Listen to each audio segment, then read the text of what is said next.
Well, hello. I'm going to talk to you today about central bank digital currencies and why I think they are a bloody good idea.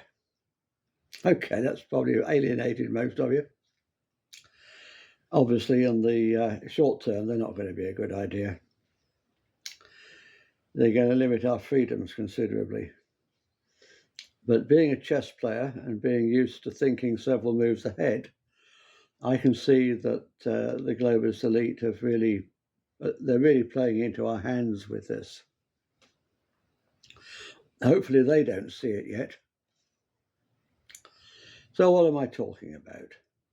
Well, most of you probably know about central bank digital currencies. There's been a lot in the news and on social media recently about it. But here's the basics for those of you who are unfamiliar with the concept. Our government, in lockstep with most of the governments around the world, who after all are just puppet governments, are in most of the governments of the world and most of the top politicians of the world are in cahoots with the World Economic Forum and the United Nations, who have drawn a pact to work together on this.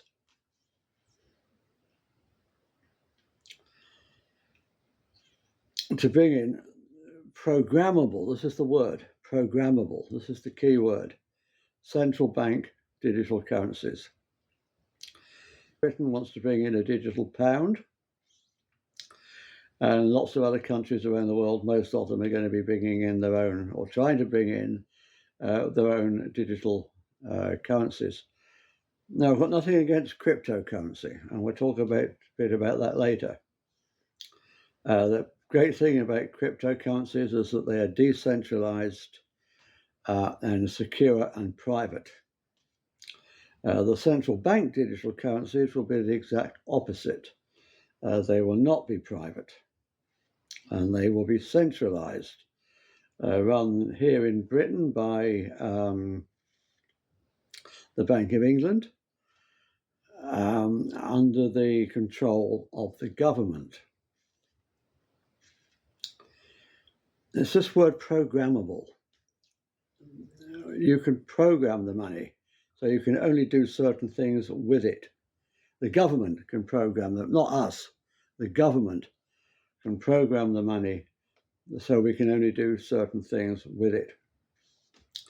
If you're on benefits, it can be programmed to make sure you only spend it on food and rent.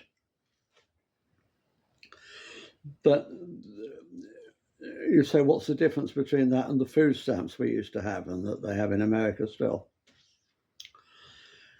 But it can be programmed a lot more than that. Firstly, it can be given an expiration date, so you can't save your money.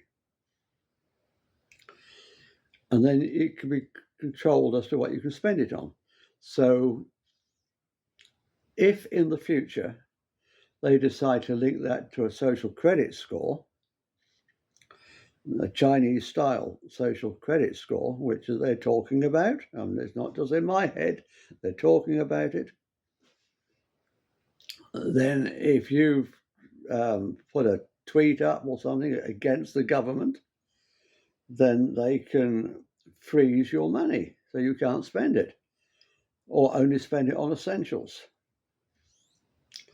Now, that is dangerous.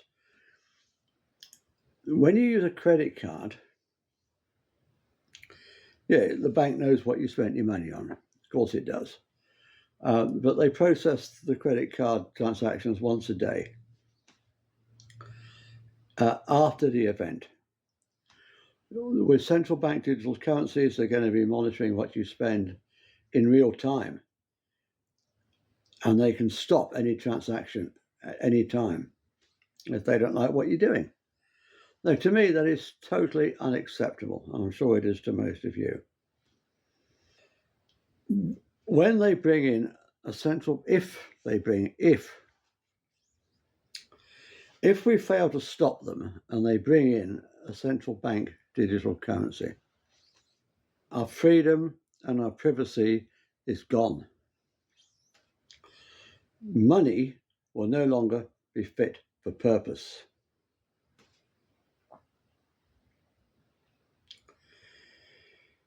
So why do I think that's a good thing? I started off this this show tonight by saying that I think it's a good thing. So let me explain why I think it's a good thing. Because I want to bring in a new world, a new system where we don't use money. So I've written a couple of articles. Well, there's a couple of chapters in my book that I've shortened and turned into articles on my website, and I just want to read these out to you first as to why we don't need money. And when I say we don't need money, I am not saying, please don't get confused, I am not saying we don't need cash. As long as we still have money, we definitely do need cash. Cash has the great advantage of being anonymous. But cash is still money. And money, as I've said many times on this show, and I say in my book, I say on my website, is the root of all meanness. So let me just explain that. Let me read the article. We're trying to build a world where people earn respect and status according to what they put into society instead of what they take out for themselves. The focus has to be on how much we can give, not on how much we can get. Money is about meanness, and so is barter. Don't start thinking we can go back to barter. Barter's just as bad. Money is about meanness. It's really just a way of saying, I will only give you this if you give me that. But is it really human nature to be so mean?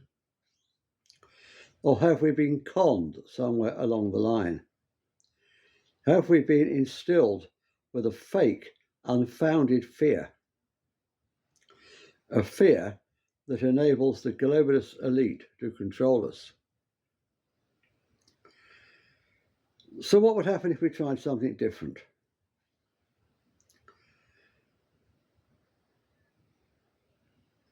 I'll give you this because I have two and you only have one. And you look like you could use one. And that would change everything, wouldn't it? That would bring down the whole corrupt system. It would cause a revolution. And we need a peaceful revolution right now to destroy the power of the globalist elite. So let's give it a go. This is not communism or socialism. Far be it for me to support communism. I consider communism to be an evil system. Having said that, I love the Communist Manifesto, for each according to his ability, to each according to his need. That's beautiful. It's simply another way of saying that we are all our brother's keeper. It's just that the communist interpretation of this beautiful idea that's ugly, it all goes wrong when that beautiful seed idea is administered by government. Politics is corrupting, and governments, by their very nature, become corrupt. But if we lived in an informal gift economy with no money and nobody keeping score, nobody caring who's winning or losing, with everyone doing what they could for each other and taking what was offered by others according to their need, we would live in paradise. It's only when governments get involved that the whole thing goes wrong. Communism is supposed to be about people holding all the wealth collectively, but what it really is in practice is the government holding all the wealth and turning the people into slaves. What I'm talking about is people owning their own wealth, but being generous with it. This puts the people in control, each and every one of us individually. It's about us all taking care of one another without interference from any government or welfare state. And the beauty is that we don't need anyone's permission to do it. We can start to live that way today just by deciding to do so. If we do, then the globalist elite are screwed. There's more than enough wealth for every one of us, but we are separated from it by fear. And our fear makes us mean to others, which gives them good reason to be fearful. Then their fear makes them mean, which makes others fearful and mean. And around we go on the everlasting, ever-perpetuating carousel of fear until somebody shouts, "Stop!" Well, I'm shouting stop right now. That's why I wrote this book. We don't have to go on living like this. There really is a better way. Money and wealth. Maybe success in life is less about making money and more about developing ourselves into people who are of value to others. Maybe it's less about acquiring wealth and more about building a better world for all humankind. Of course, there's nothing wrong with wealth. The more we have, the more we can help others and share. What's more, there's plenty for everyone. Always has been. Or at least there will be when selfish people stop hoarding it. Wealth is energy, and energy needs to flow. So let's help each other to have enough. That's what being excellent to each other is all about. Nobody ever needs to live in poverty, and it's up to every single one of us to ensure that nobody ever does live in poverty. But money, well, that's a different thing, isn't it? Why do we need money? What is it good for? Absolutely nothing. It's only good for one thing. Money enables us to keep score. It lets us know who is winning and who is losing. That's it. Apart from that, it does far more harm than good in the world. Imagine, if you will, some future world where people no longer care who is winning and who is losing. Imagine, if you will, some future world where people gain status by putting more into society rather than by taking more out for themselves. Big house, fast car, etc. Imagine, if you will, some future world where people are generous, where they think, how much can I give, rather than how much can I get? Imagine, if you will, some future world where people live by the motto, be excellent to each other. Such a world really would have no need for money or barter. Everyone would make stuff or provide a service to give away freely, never counting the cost, in the knowledge that whatever goods and services they need will be given freely to them by other people. I am absolutely not talking about a centrally planned economy. I am not talking about heavy-handed, interfering government.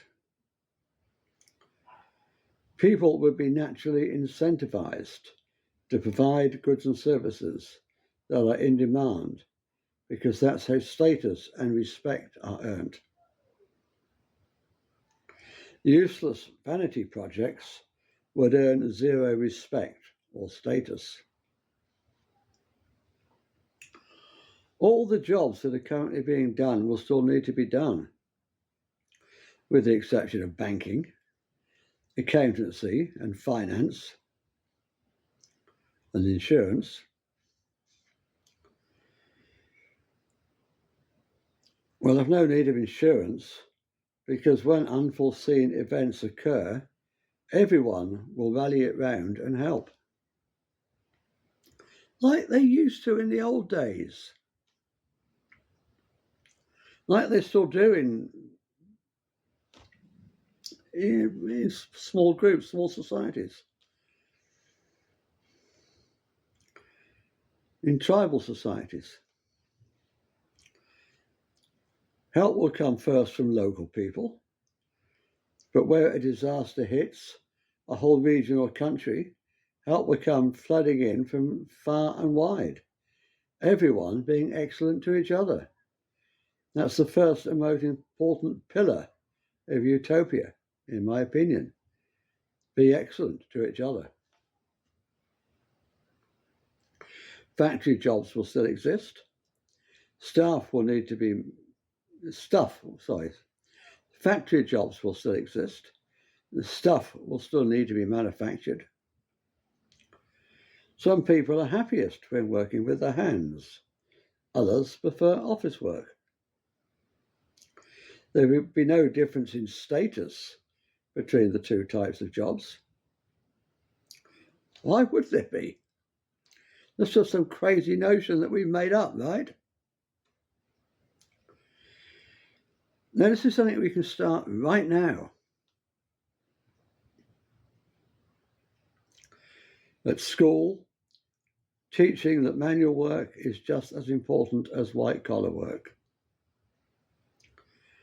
Now, this is something we can start right now at school by teaching that manual work is just as important as white-collar work.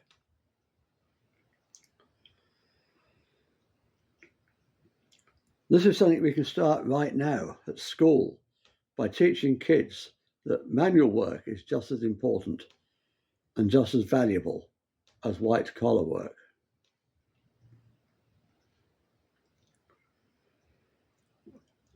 Company politics will follow the maxim of be excellent to each other. Managers will probably be called coordinators. It would be their job to ensure the company is manufacturing the things that people actually need and want, and to liaise with suppliers for parts and raw materials.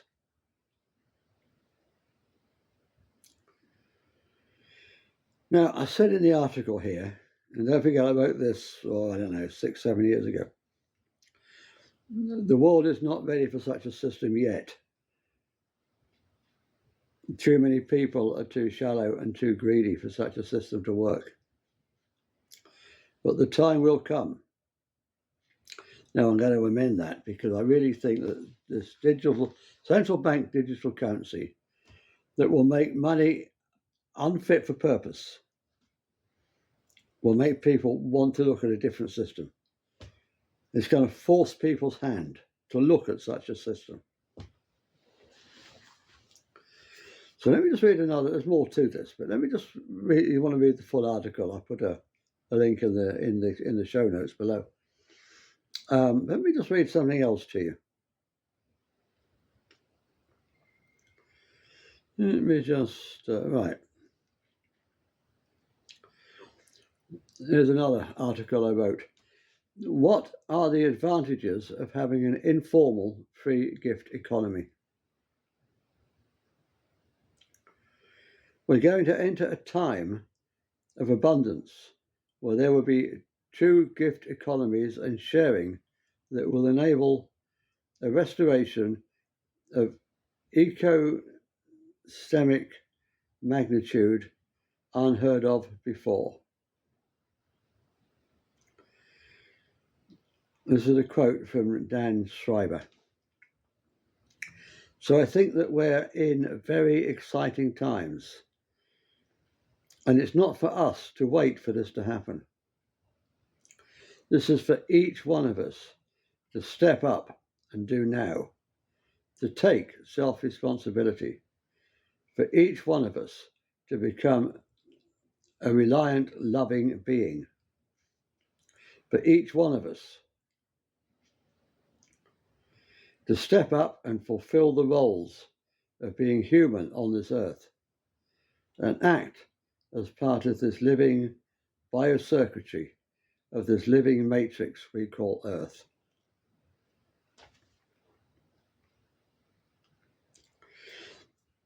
In a gift culture, Charles Elstenstein wrote, in a gift culture, the more generous you are, the more wealthy you are, because if you give generously, then if you have a need, everyone's going to want to take care of you.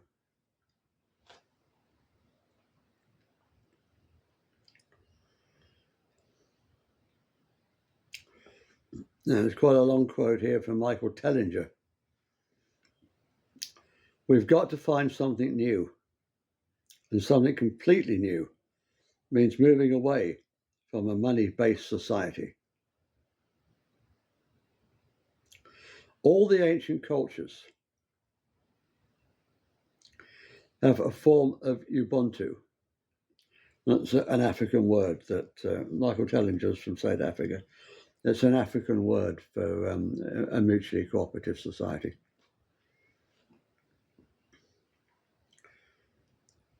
Communities that work as a unified community of individuals for the greater benefit of all the people in that community.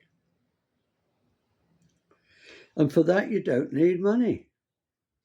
No money, no barter, no trade, no value attached to anything. Where everybody contributes their God-given talents or acquires skills to the greater benefit of all in the community. They all talk about the same thing. Communities that work as a unified community of individuals for the greater benefit of all in the community. Money does nothing. People do everything. People plot. People build the rockets. People solve the mathematical equations. People have a capacity for infinite love. People have a capacity for infinite love. Money does nothing. All that money does is create the obstacles and the hurdles for people from attaining the food and the technology and the infinite love. Money gets in the way of everything. It's the absolute tool of control and the obstacle of progress. The sooner we realize it, the sooner we can get ourselves out of this money matrix. So the only way to get over this is still Michael Tellinger, so the only way to get over this is to get rid of money. There's no other way.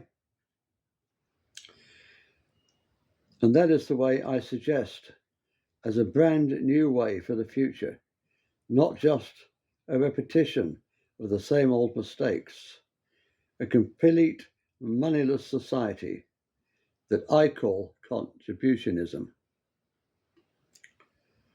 Michael Tellinger calls it, this is me now, Michael Tellinger calls it contributionism.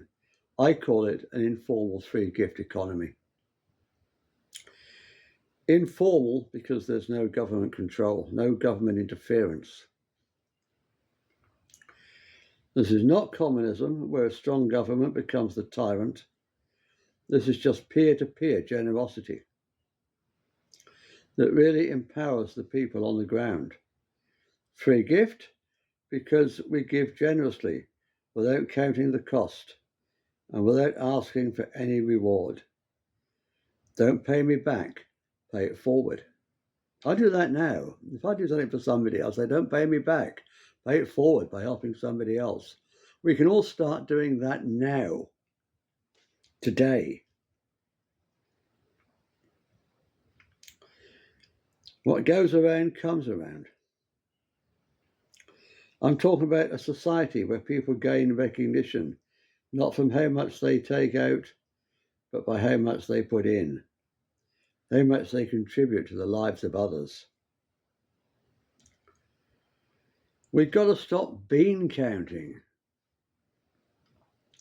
We've got to stop keeping score.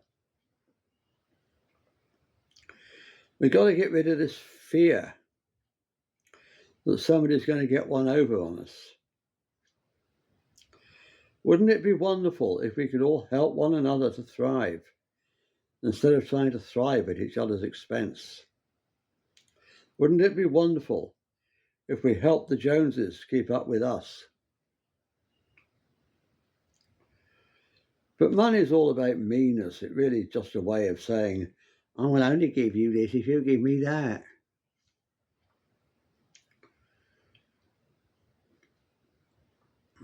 Is it really human nature to be so mean? Or have we been conned somewhere along the way? Have we been instilled with a fake, unfounded fear? A fear that enables the globalist elite to control us. So what would happen if we tried something different? Well, as I say, I think we're going to be forced to try something different, because very soon money will no longer be fit for purpose.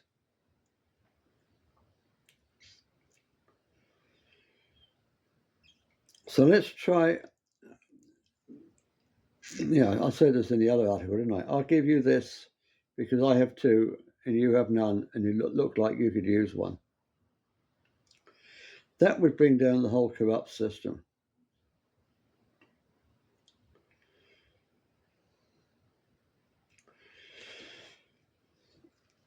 So let's take an example.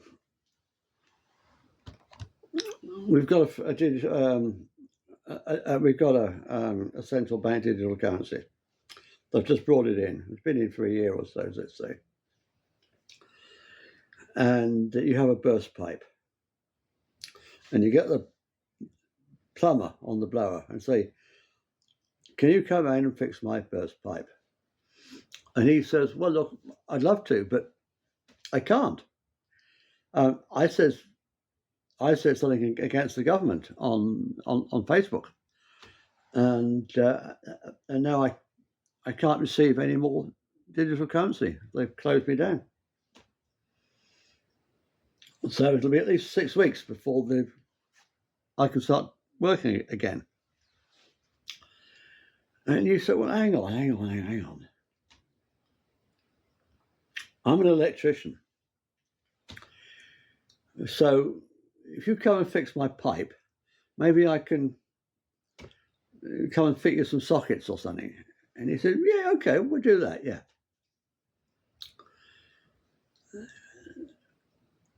Now take that forward a little bit further, and somebody else phones up and says, can you come and do a job for me? And I'm an electrician and I can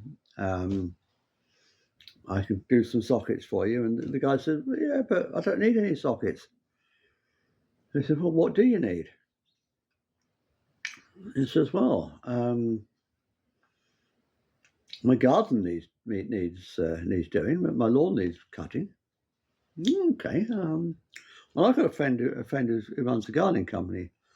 So if I got him to do your lawn, would you fix my burst pipe? Yeah, I could do that. So then he phones his mate up and he says, look, can you go and do this gardening job for a friend of mine? And I'll do something for you. And it gets bigger and it gets bigger and it gets bigger, and the network gets bigger and bigger. And soon you've got the whole town involved, because everyone's being messed about by the digital currency. They don't want anything else to do with it.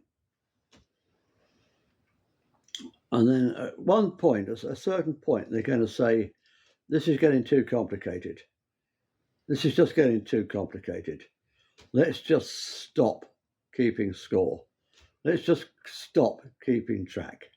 Let's just do things for each other, you know? And that's when everything changes. That's when the whole human nature, the whole human psyche changes. And we can start living in paradise. Now, let me just talk about something else briefly. At the moment, we have other digital currencies. We have decentralized cryptocurrencies like Bitcoin and many more. And some people are saying that's going to be the future. That we're not going to be ready to go completely moneyless, but we can start using crypto. Now, I'm going to be completely honest with you. I think there's going to be a time when the governments are going to get together around the world. It's all being controlled by the same overlords, and clamp down on crypto. Clamp down on all the decentralized cryptocurrencies. And then we'll have no option but to move to a free gift economy, which is why I'm saying it's a good thing, because they're playing right into our hands. But let's think a little bit about crypto. It may be good for a few years. It's not going to be good forever. I really don't believe it's going to be good forever. But it might be good as an interim thing for a few years until they close it all down. As for the don't pay me back, pay it forward idea, where no money changes hands, and obviously people will offer to pay any, while we're still living in a dual economy, some free gifts, some money, then it'd be acceptable for people to pay your expenses.